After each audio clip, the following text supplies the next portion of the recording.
Okay. Have you ever came home after a long day of school or work and you're hungry but you know dinner's coming up, so you want something light yet satisfying? That's why today I'll show you how to make my favorite snack, banana chocolate chip bread. So first, I'll show you how to do the different supply and ingredients you'll need. Second, I'll show you how to combine those ingredients. And third, I'll show you the different variations that you will need. So first, you will need 2 bowls, a pan that's it doesn't matter what kind of pan you use, but usually when you're making bread, you want to do like a square pan because that's usually what bread looks like. It's all square. And then you want to have measuring cups, and then the ingredients you'll need. I put them on the paper that I gave you. So first, you want to combine the dry ingredients, which is like salt, flour, baking soda, and baking powder in one bowl. And I already mixed that together before I came. And then the wet ingredients that you will need is butter, sugar, milk, sour cream, eggs, sugar. And so first, what I like to do, I recommend is blending the butter, sugar, and eggs together, and then I put the milk also. And so you want it to be really smooth. You want the butter to be smoothly evened out. And then next, the next wet ingredient you want to do is the bananas. And what I like to do is just put it in the mixing bowl that you already used, because then you can just you don't have to like waste another bowl, because then that would be like 3 bowls, and you don't want to do more work for yourself. So you just want to mash the bananas, because once you mash them, you don't want them to be like big chunks of bananas in your batter. You want them to be very evenly smoothed out. And so after you mash them, on the recipe you want it says to add the cinnamon. So I add the cinnamon next to the bananas. And you can add more or less cinnamon depending on what you like.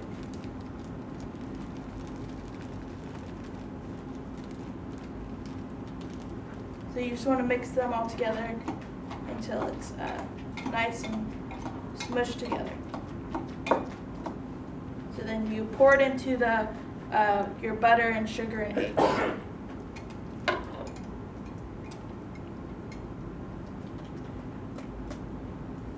And then you just want to mix it all together.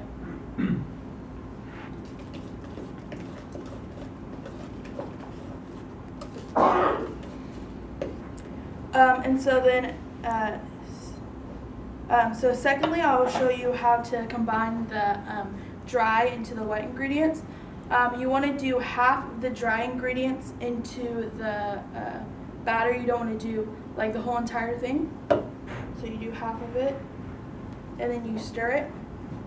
And Baking Bites, it's this online article. It helps you with recipes, and they tell you not to overmix. You just want to mix it pretty good, but not to overmix it, because that will ruin your batter. And because since we're adding chocolate chips, you want to leave some sort of like a little bit of flour left, not fully mixed, because you're going to keep mixing in the chocolate chips, so then that would be like over mixing a lot. So you just want to keep mixing it all together until it's nice and done. And you want to scrape the sides. So here's what it looks like now.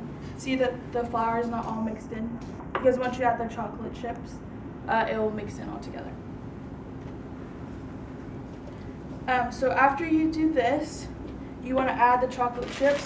I personally like tons of chocolate chips, but it doesn't matter. So you can add as many as you like. And then you just add them. Okay, so after you do that, you want to prepare your pan. So you want to set your oven to 325 degrees. You want to do that first before you mix anything else together. And what I like to do is the butter that you used earlier, I keep it the sheet, and I like to spread it over my pan. So you want to spread it evenly all over. until it's nice and buttered up. Then once you're done, you can just throw it away. And then after that, you can just pour it in your pan. Just do like a little bit.